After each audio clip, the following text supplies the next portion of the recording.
Tonight it's Game 2 of the Western Conference Finals from the Paycom Center. Oklahoma City hosting the Minnesota Timberwolves. The Thunder took Game 1, 114-88. They have a 1-0 lead in this Western Conference Finals series. 3 wins away from a potential NBA Finals matchup. Holy cow, Josh, it's been since 2016 since the Thunder have been in the Western Conference Finals. Game 1 was exceptional. The crowd was off the charts. It was a slow start for the Thunder, but they really turned things around in the second half, and Thunder fans left more than happy by the end of the fourth quarter. Yeah, completely dominant second half. I thought the crowd, to your point, was just as good, if not better, than it was in Game 7 against Denver in the previous round. Really interested in the response by Minnesota tonight. You and I both agreed Timberwolves are really good. We expected this to be a long series. After what happened in the second half, what adjustments do the T-Wolves make tonight to try and bounce back after, what was obviously a rough second half for Minnesota? So very interested in that tonight. You imagine they'll respond. We'll see what they do. Game 1 never necessarily defines a series. It can, but it doesn't necessarily have to define the way that a team is going to bounce back. We saw that in the previous series with the Thunder, right? They had the massive Game 1 collapse, and they turned things around in a big way in Game number 2 and ran Denver off the floor. This is a big one because I think when you look at home court advantage in this Western Conference Finals, you're going to get a much better shot from Minnesota's role players when they go back to their home floor, so you really have to capitalize on the games on your home floor, which they did in Game 1. The Thunder role players were off the charts great.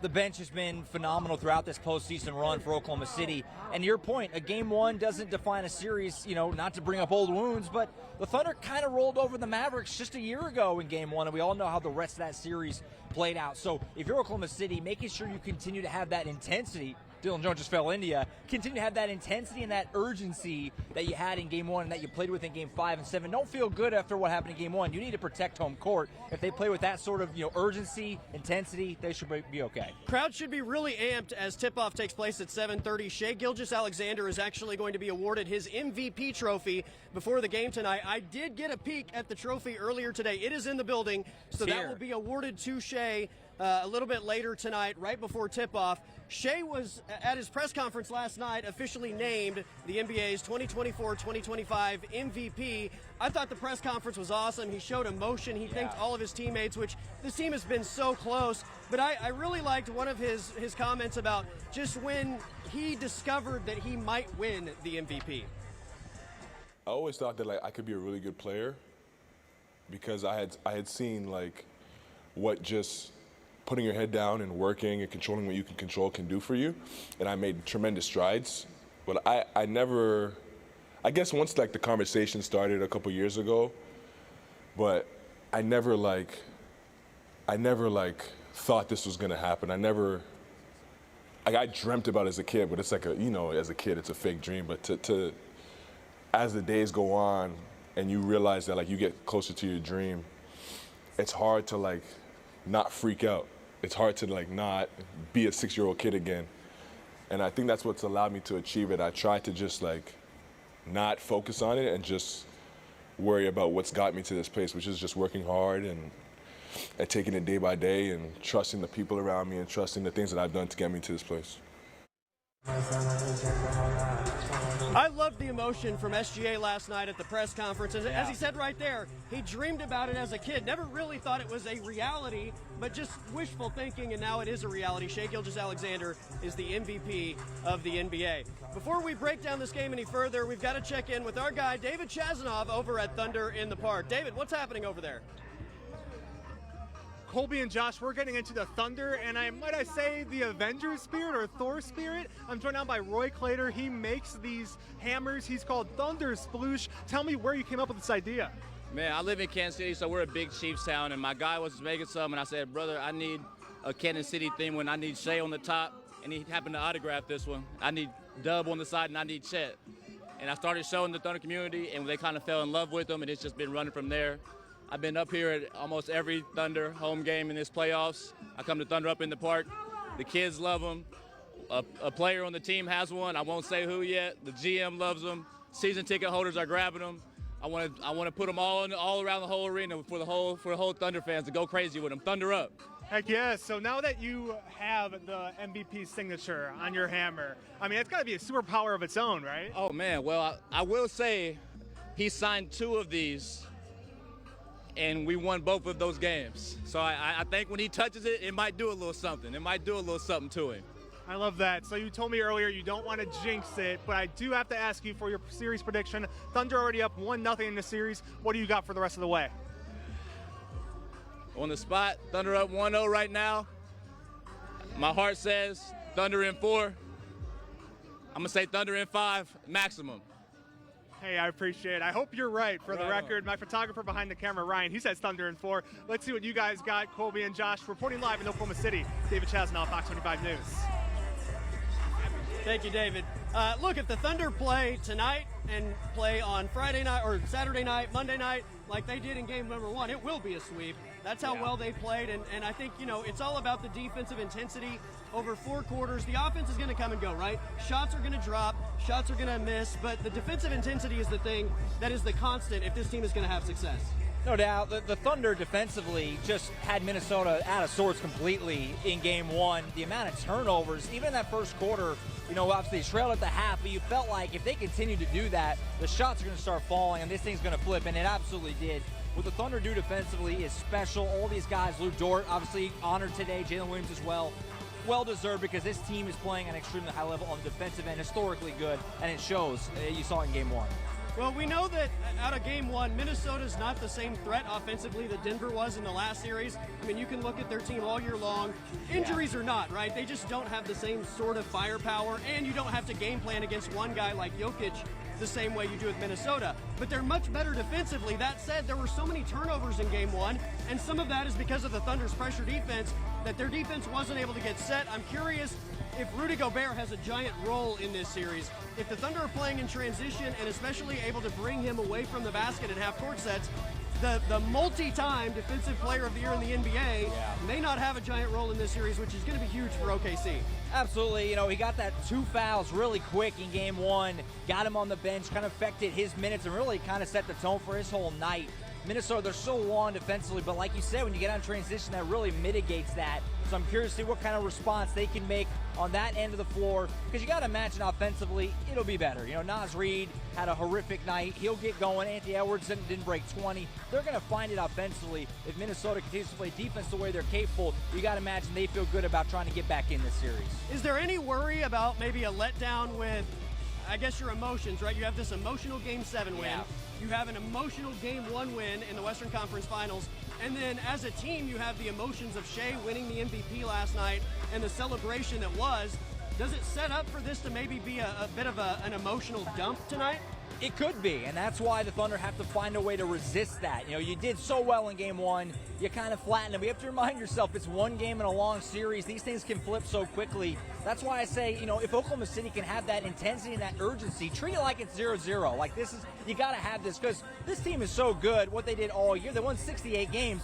It's going to be hard to beat this team 4 out of 5, and that's going to be the case if they win tonight. So if you can take care of business, come out that attitude that, hey, it's 0-0, not worried about what happened on Tuesday, they'll probably be okay in the long run. The good thing is you have a head coach in Mark Daigneault that always preaches being present in the moment, not thinking about yesterday, not thinking about tomorrow. And he talked today about looking at this series and not necessarily just feeling like game 1 is going to identify the series as a whole.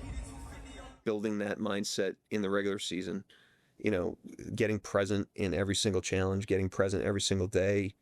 You know, the past doesn't influence what happens on this night. So a team's record in the regular season doesn't predict whether or not they win tonight. You know, it's you're back at 0 and the better team will win.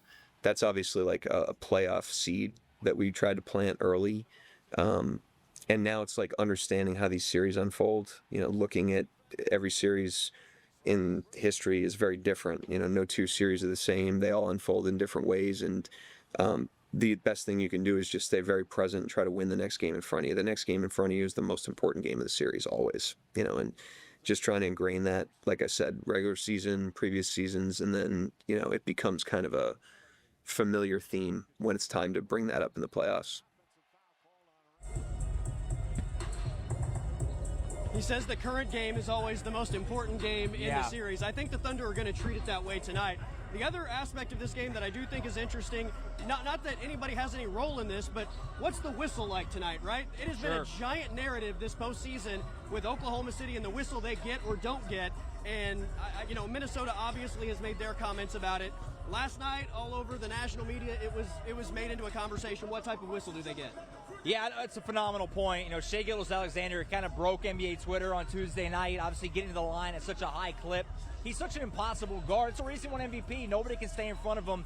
These are all fouls, so that's going to be fun to see how that shakes out, because you got to imagine there's a chance it swings the other way, and it feels like Oklahoma City can't buy a call. That's going to happen at some point. The way they play defense physically, can Minnesota get to the line a little more? Those are key, storylines certainly to watch, because like you said, that has dominated the conversation coming out of Game 1, which, a little unfair.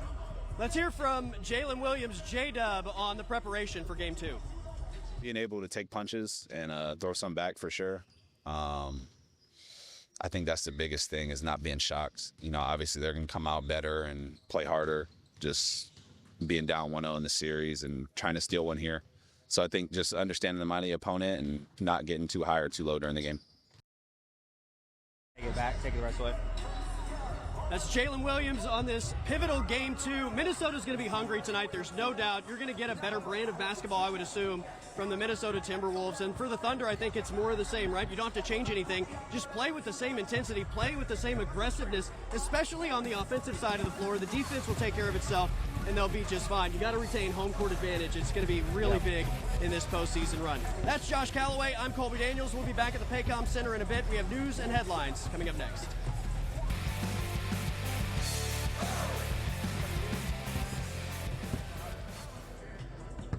Just over 2 hours away from tip-off for Game 2 of the Western Conference Finals, Oklahoma City hosting the Minnesota Timberwolves. The Thunder took a 1-0 lead on Tuesday night. We'll see if they retain home court advantage for the right to go to the NBA Finals. Before we give final thoughts on this matchup tonight, tipping off at 7:30, let's check in again with David Chazanov at Thunder in the Park. Colby and Josh, I was walking around Thunder up in the park. I stumbled across this beautiful painting right here. This is Taylor Clark, who joins us now. Taylor, you've been a Thunder artist for how long? This season is my first season. All right, so how much have you enjoyed it so far? What do you enjoy about it most? Oh my gosh, I love it. It's such a blessing. I like how they challenge me to do new projects that I would never have done before, so that's my favorite part. I love that. What's the fastest time you can make a painting in? It depends on how good you want it to be. I can do it in 2 seconds if you want a regular painting. But we're painting here today. We started at 4. Don't know what time it is, but 3 hours we have. I love that. Thank you so much for your time. We'll send it back to you, Colby and Josh. Reporting live in Oklahoma City, David Chasnoff, Fox 25 News. And again, we're about 2 hours away from tip-off. We're about 5 minutes away from the doors opening, which I know on Tuesday night, this place was buzzing with energy hours before tip-off. But when the doors opened and the fans started coming in, it just went to a whole nother level. We do have a sneak peek of the blue T-shirts tonight. We had the famous whiteout on Tuesday night. Tonight it's all blue. These might be my favorite of the postseason. These are pretty nice. They're pretty sweet. These are slick. Thunder Up is... Do you like the blue better than the all-white? I was just thinking, I think the blue out has won me over this postseason. It's like we're in the middle of the ocean. It's awesome in here. I love it. I'm still a sucker for the white out. The white the is blue good. Absolutely well, you looks checker, great. you get the best of both worlds. Yeah, and when they get the lights going, I think the blue looks really cool in all the lights. So, look, the energy here is always great. It doesn't matter what the shirts are. No doubt. We talked at the top of the show about Shai Gilgeous-Alexander being awarded the MVP. He's actually going to get the trophy tonight, right before tip-off. The trophy is in the building, but he was named league MVP last night. Today, we found out that a couple other Thunder players received honors for this basketball season. Lou Dort is finally a member of the first team all defense. Finally. And Jalen Williams was honored with second team. You could probably add a few more Thunder players to the all defensive team the way they've played, not only throughout the year, but especially this postseason if there was an honor for that. Yeah, Lou Dort, long time coming. They actually talked about it just on TNT last night when SHA got his MVP, saying, how has Lou Dort not gotten a first team all defense yet? Finally happened, well-deserved, long overdue. Jalen Williams certainly as well. Like you said, there's a number of guys you could probably make a case for. Special night with SHA getting his MVP, third in the franchise, first franchise to have 3 in 15 years. So kind of a special night, lots of awards, lots of good vibes coming into tonight. There you go. Game 2 about 2 hours away. Thunder looking to take a 2-0 lead as they will travel to Minnesota on Saturday night. For Josh Callaway, I'm Colby Daniels. This has been another special edition of The End Zone. Game 2 of the Western Conference Finals tips off from the Paycom Center at 7:30.